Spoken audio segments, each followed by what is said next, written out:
Team को motivate किस प्रकार से किया जाए। आपने इससे रिलेटेड शॉर्ट वीडियो देखा होगा हमारे यूट्यूब चैनल पे, और उसी का एक एक्सटेंडेड वर्जन अभी मैं आपके सामने लेकर के आ रहा हूँ, जिसमें मैं बेसिकली 5 पॉइंट्स बताने वाला हूँ कि जिससे आप अपनी टीम को मोटिवेट कैसे कर सकते हैं। जब जब भी कोई नया कोई साल शुरू होता है या नया क्वार्टर शुरू होता है या नया आपने कुछ प्लानिंग किया है, स्ट्रैटेजी शीट सेशन किया है या एक बड़ी मीटिंग की है कि आगे क्या करना है, गोल्स टारगेट्स डिसाइड किए हैं आपने, तो उसमें टीम को मोटिवेट किस प्रकार से करना, आइए ये समझने की हम लोग कोशिश करते हैं। तो ये 5 पॉइंट में से जो सबसे पहला पॉइंट आपके साथ में मैं शेयर करना चाहता हूँ वो ये है कि आपके ऑर्गेनाइजेशन का, आपके बिजनेस का एक पूरा ऑर्गेनाइजेशन ट्री होना चाहिए। ये हमारे एडमिनिस्ट्रेशन का जो हॉर्स है, जो 7 हॉर्सेस होते हैं ना बिजनेस के, mainly marketing, sales, operations, accounts and finance, फिर उसके बाद में HR, फिर R&D, रिसर्च एंड डेवलपमेंट, और एडमिन। तो एडमिनिस्ट्रेशन का जो हमारा हॉर्स है, इसकी शुरुआत होती है ऑर्गेनाइजेशन ट्री से। तो सबसे ऊपर आप हैं, फॉर एग्जांपल आप मैनेजिंग डायरेक्टर हैं या CEO हैं। ये सब डेजिग्नेशंस हमको टॉप मोस्ट से जूनियर मोस्ट तक सब टीम मेंबर्स को ये डेजिग्नेशन देने हैं। यहाँ पे ये नहीं सोचना है कि अरे मेरा तो छोटा ऑर्गेनाइजेशन है, मेरी छोटी कंपनी है, मैं कैसे किसी को डेजिग्नेशन दे सकता हूँ। याद रखिए, इस तरह के छोटे छोटे सिस्टम्स लगा करके ही धीरे धीरे आपकी कंपनी ग्रो होने वाली है। सो सबसे पहले तो ऑर्गेनाइजेशन ट्री बनाइए। सबसे सीनियर मोस्ट आप, जैसे आप हो गए मैनेजिंग डायरेक्टर, उसके बाद में 2 या 3 और जो नेक्स्ट लेवल के सीनियर हैं, उनमें से एक हो सकता है ऑपरेशंस मैनेजर हो, जो पूरा day to day working supervise करते हैं। हो सकता है कोई मार्केटिंग मैनेजर हो सकता है कोई परचेज हो या HR का काम देखते हो। तो ये 3 आपके सीनियर हो गए। हो सकता है इनके नीचे 2 लोग काम करते हो, मार्केटिंग के नीचे एक कोई व्यक्ति हो जो सोशल मीडिया वगैरह देखता है। सेल्स जो मैनेजर है उनके नीचे हो सकता है कोई फील्ड में जाता हो तो उसको फील्ड मैनेजर, हो सकता है कोई रिसेप्शनिस्ट हो, ये हो, और फिर जूनियर मोस्ट तक। इस प्रकार से पूरा ऑर्गेनाइजेशन ट्री बनाना है। हर मेंबर को उसका डेजिग्नेशन के साथ में उसका जॉब स्पेसिफिकेशन और जॉब डिस्क्रिप्शन भी देना है। अब ये जॉब स्पेसिफिकेशन और जॉब डिस्क्रिप्शन के ऊपर में मैं एक डिटेल वीडियो कभी बनाऊंगा, लेकिन जॉब डिस्क्रिप्शन यानी हर डेजिग्नेशन के इस व्यक्ति को डेली बेसिस पर क्या क्या काम करने हैं, रेगुलरली, वीकली बेसिस पर अगर कुछ है तो क्या करना है, मंथली बेसिस पर क्या करना है। और ये आपसे शुरुआत होगा। आपके अपने डेजिग्नेशंस को भी डेली क्या क्या काम है, वीकली क्या क्या काम है, मंथली क्या क्या काम है, अगर उस तरह का कोई काम है तो ये जब आप करते हैं तो ऑर्गेनाइजेशन ट्री आपका बनता है। और वो जो ऑर्गेनाइजेशन ट्री का जो ड्राइंग रहता है उसमें अब सीनियर मोस्ट से जूनियर मोस्ट तक सभी डेजिग्नेशन है। और कोई अभी अगर इस लेवल पे है तो उसको समझ में आता है कि मुझे अगले लेवल पे मैं कैसे जा सकता हूँ, उसके अगले लेवल पे कैसे जा सकता हूँ, और उसके अगले हायर लेवल पर मैं कैसे जा सकता हूँ। तो जब ये ड्राइंग होती है ऑर्गेनाइजेशन ट्री की, तो हर व्यक्ति को पता चलता है वो कहाँ पर है, और उसको प्रेरणा मिलती है कि इसके हायर लेवल पर मैं प्रमोशन लेके कैसे जा सकता हूँ, किस प्रकार का काम कर सकता हूँ, क्या कर सकता हूँ कि जिससे मैं प्रमोट होकर के हायर लेवल के डेजिग्नेशन पे जा सकूँ। हमने देखा है ना, कॉर्पोरेट्स में, बड़ी कंपनियों में इसी प्रकार से होता है। तो इसकी एक छोटी शुरुआत हमको हमारे लेवल से करनी है, जिससे जो भी जिस भी लेवल पे है वो हायर लेवल पे जाने के लिए मेहनत करे, उसको समझ में आए कि हायर लेवल का जॉब डिस्क्रिप्शन क्या है, तो किस प्रकार से उसको अपनी तैयारी करनी है, अपना हुनर और स्किल बढ़ाना है। ठीक है, एक बहुत इंपॉर्टेंट चीज आपको बता रहा हूँ। कोई भी टीम मेंबर जो आपके कंपनी को, आपके ऑर्गेनाइजेशन को ज्वाइन करता है, वो इसलिए ज्वाइन नहीं करता कि आप कितने बड़े आदमी बनना चाहते हैं, आप कितनी बड़ी कंपनी बनाना चाहते हैं। कोई भी अच्छा व्यक्ति इसलिए ज्वाइन करता है कि वो ये देखते हुए कि मैं यहां पर कैसे ग्रो हो सकता हूं। तो आपकी कंपनी का भला तो वो चाहता है, लेकिन हर कोई अपना खुद का भी भला चाहता है ना, कि मैं कैसे ग्रो हो सकता हूँ, मैं हायर डेजिग्नेशन पे कैसे जा सकता हूँ, मैं हायर सैलरी कैसे ड्रॉ कर सकता हूँ। और अगर आपकी कंपनी ग्रोथ का अगर स्कोप नहीं देती है तो फिर तो अच्छे लोग नहीं जुड़ेंगे आपके साथ में, या एकदम अनप्रोफेशनल है, कोई डेजिग्नेशन ही है, कुछ नहीं है, तो फिर अच्छे लोग तो जुड़ेंगे नहीं, या जुड़े भी तो थोड़ी समय के बाद में वो चले जाएंगे। तो टीम को मोटिवेट करने के लिए, जुड़े रहने के लिए, हम एक ग्रोइंग ऑर्गेनाइजेशन है, ये दिखाने के लिए, खुद भी फील करने के लिए ये पहला पॉइंट बहुत जरूरी है। आइए बढ़ते हैं अगले पॉइंट की तरफ। एप्रिसिएशन बोनस एंड इंसेंटिव्स, ये एक दूसरा बहुत इंपॉर्टेंट चीज है जिससे हम अपनी टीम को मोटिवेट कर सकते हैं।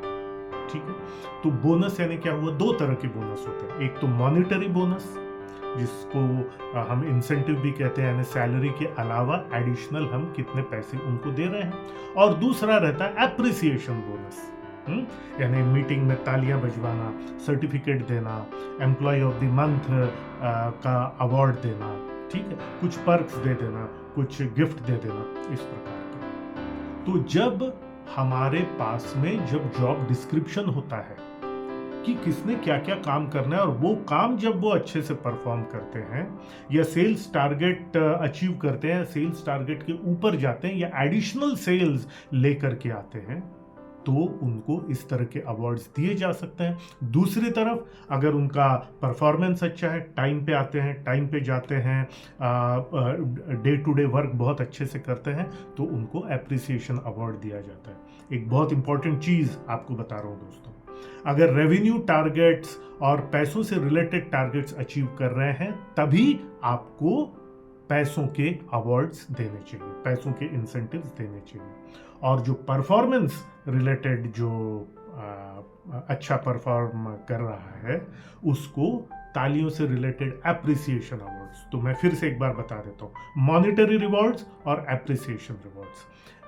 जब पैसों के टारगेट्स अचीव होंगे, जो एडिशनल पैसे लेकर के आता है, उसको पैसों का अवार्ड, और जो डे टू डे में परफॉर्म कर रहा है, उसको तारीफों वाला अवार्ड, यानी कि सर्टिफिकेट, यानी कि एप्रिसिएशन गिफ्ट्स वगैरह वगैरह। तो ये दूसरा तरीका हुआ जिससे आप अपनी टीम को मोटिवेट कर सकते हैं। तीसरा बहुत इंपॉर्टेंटली, उनको डे टू डे के डिस्कशन में कंपनी कैसे परफॉर्म कर रही है उससे रिलेटेड, मार्केट में हमारी क्या पोजीशन है, आने वाले समय में हमको क्या डिसीजंस लेने हैं। मैं हमेशा कहता हूं कि जो strategy sheet meeting life champions ecosystem में होती है, मैं उसमें कंपलसरी करता हूं कि आपको अपनी टीम को साथ में लेकर के ही आना है। क्योंकि जब आप अपनी टीम के साथ डिस्कस करते हैं कि टीम की, हमारी कंपनी की स्ट्रेंथ्स क्या है, वीकनेसेस क्या है, कौन कौन सी अपॉर्चुनिटीज हमको टैप करनी है, कौन कौन से थ्रेट्स हैं, खतरे मार्केट में जिससे हमको पार जाना है, हमारे 3 साल के टारगेट्स क्या है, 1 साल के टारगेट क्या है, अगले क्वार्टर में हमको क्या क्या काम करना है। जब आप डिसीजन मेकिंग में, टारगेट मेकिंग में और इन सब चीजों में जब आप टीम को इन्वॉल्व करते हैं, ठीक है, तो टीम के अंदर में भी एक जोश भरता है, क्योंकि उनके ऊपर में आप ट्रस्ट कर रहे हैं, उनके ऊपर में कंपनी के फाइनेंसेस, कंपनी के टारगेट्स, कंपनी का परफॉर्मेंस डिस्कस कर रहे हैं। तो ये सब चीजें उनको बहुत मोटिवेट करती हैं, और उनकी तरफ से बहुत सारे अच्छे अच्छे सजेशंस आपको मिलते हैं। याद रखिए कि आपको जितना अपने बिजनेस के बारे में मालूम है, उतना ही और कुछ अलग अलग चीजें आपको, आपकी टीम को आपके बिजनेस के बारे में मालूम है कि मार्केट में क्या हो रहा है, कस्टमर्स क्या कर रहे हैं, कॉम्पिटिटर क्या कर रहे हैं। इसलिए जब हम उनको रूटीन डिस्कशंस में, मीटिंग में शामिल करते हैं, आपको बहुत सारे नए नए आइडियाज मिलते हैं, और बिकॉज हमने उनको इन्वॉल्व किया, इसलिए उनकी मेंटल एनर्जी भी बढ़ती है। तो ये तो था हमारा तीसरा पॉइंट। चौथा पॉइंट, वेरी इंपॉर्टेंटली, कुछ इंपॉर्टेंट बिजनेस फंक्शंस या कोई इंपॉर्टेंट प्रोजेक्ट या कोई इंपॉर्टेंट रिस्पॉन्सिबिलिटी आप अपने किसी सीनियर या मिड लेवल के टीम मेंबर को दीजिए, और उसको वो काम करने दीजिए। हो सकता है उसमें शुरुआत में परफेक्शन ना आए, ये भी हो सकता है कि शुरुआत में कुछ उसमें कुछ गलतियां हो, ये हो, उससे मत डरिए। लेकिन अगर हम चाहते हैं, अगर कोई ऐसा टीम मेंबर है आपके पास में जो आपको लगता है कि ये फ्यूचर का स्टार है, ये फ्यूचर का सीईओ है, या ये फ्यूचर में कोई पूरी ब्रांच अपने दम पे चला सकता है, तो एक मेजर रिस्पॉन्सिबिलिटी उनको दे करके वो पूरा प्रोजेक्ट उनको हैंडल करने के लिए दीजिए। 1 या 2 लोगों को ये रिस्पॉन्सिबिलिटी, ये विश्वास जब उन पे आता है, तो या तो वो डर के पीछे हट जाएंगे या फिर उसको पूरी तरह से परफॉर्म करने की कोशिश करेंगे। और अगर वो कर लेते हैं तो जस्ट आप ही सोचिए आपकी कंपनी को एक कितना बड़ा एसेट मिलेगा और वो स्वयं का टीम मेंबर स्वयं कितना मोटिवेटेड फील करेगा। तो ये था चौथा पॉइंट। और पांचवा पॉइंट जो है, आप अपनी टीम का फिजिकल हेल्थ और मेंटल हेल्थ से रिलेटेड इनिशिएटिव्स साल में 2 बार जरूर लें। थोड़े से कॉस्ट पर आप साल में 2 बार उनका एक हेल्थ चेकअप करवा सकते हैं, क्योंकि जब आप बल्क में सब टीम मेंबर्स का एक साथ हेल्थ चेकअप कराते हैं, मेंटल हेल्थ चेकअप कराते हैं, तो रिलेटिवली लो कॉस्ट पे पूरा हो जाता है। आप अपनी टीम के लिए कितना चिंतित हैं, आप उसके साथ में आप टीम मेंबर्स की फैमिलीज को भी इन्वॉल्व कर सकते हैं कि सब हस्बैंड वाइफ का एक साथ हेल्थ चेकअप हो जाता है। आगे चल के अगर उनको कोई इनिशियल बीमारी है, कुछ भी है, तो वो इनिशियल स्टेज में ही अगर पता लग जाए तो बहुत बहुत आभारी आपके टीम मेंबर्स आपके लिए जो है वो फील करेंगे। और इट इज़ वेरी इम्पॉर्टेंट कि आप एक स्टेप आगे जा करके अगर हेल्थ इंश्योरेंस भी सभी टीम मेंबर्स का कर देते हैं, जिसमें बहुत थोड़े से प्रीमियम से अगर उनको कोई बीमारी होती है, कुछ होती है, तो उसका फिनेंशियल बर्डन आपके ऊपर भी नहीं आएगा और उनके ऊपर भी नहीं आएगा।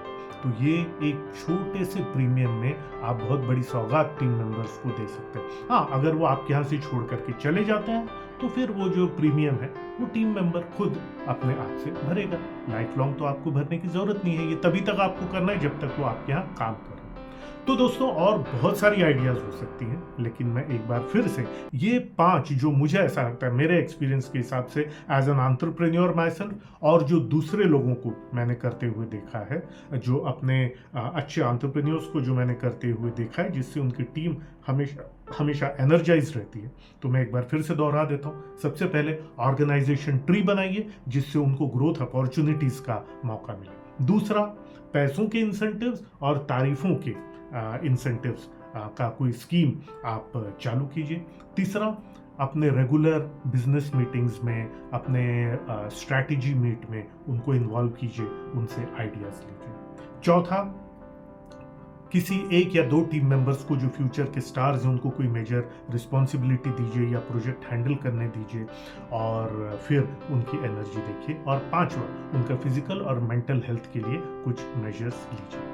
तो दोस्तों, ये कुछ चीज़ें अगर आप करते हैं तो आई एम श्योर कि आपकी टीम हमेशा एनर्जाइज्ड रहेगी। अगर आपके मन में भी कुछ और आइडियाज़ हैं तो आप नीचे कमेंट्स में लिख सकते हैं। अगर ये वीडियो आपको अच्छा लगा तो लाइक, सब्सक्राइब और शेयर ज़रूर कीजिए।